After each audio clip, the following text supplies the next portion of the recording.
The field of UX is research-based. That is to say, the basic idea is we don't know what users want. We have to go talk to them to find out. On top of this, all the methods and guiding principles of UX are based on research.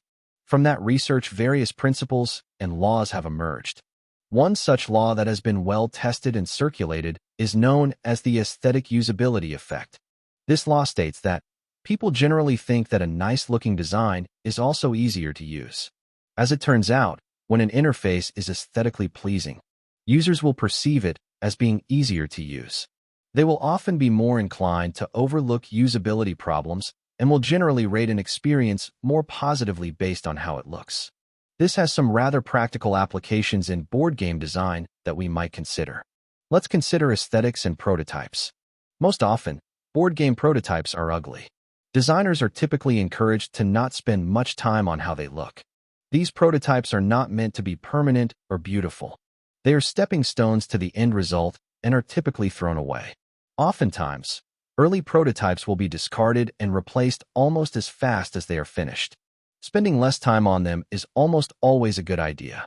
But what about this principle that says people will like something better if it's beautiful? Well, it means that the look and feel of your prototype won't add to the perceived ease of the game. So this is important to keep in mind.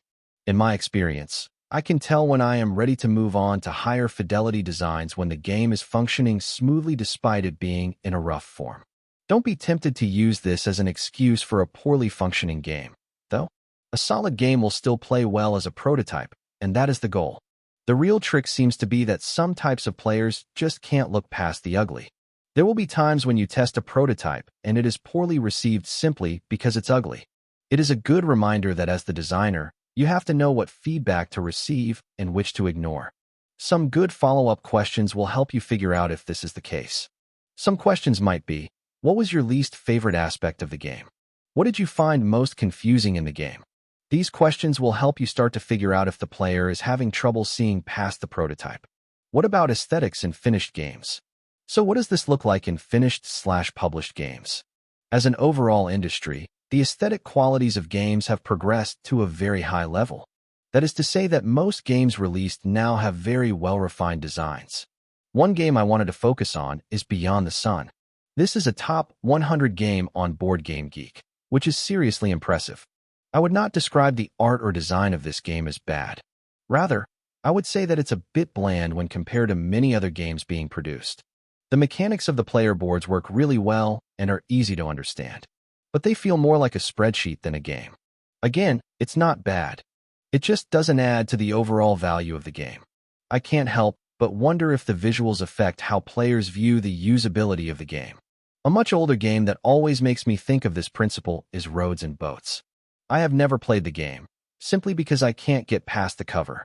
I know the game is 26 years old, but it's just so painful to look at. It lowered my expectations. And looking at the components, I have the same disappointing feeling. The main point is that aesthetics matter, and it impacts more than just how nice something looks.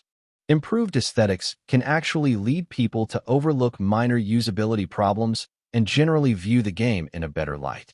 The best approach, in my experience, is to be highly in tune with the development of the game and to recognize when a prettier prototype might be needed.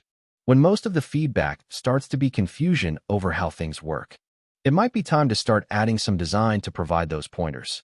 It doesn't have to be final, just enough to provide the kind of hints a player will need when playing the game.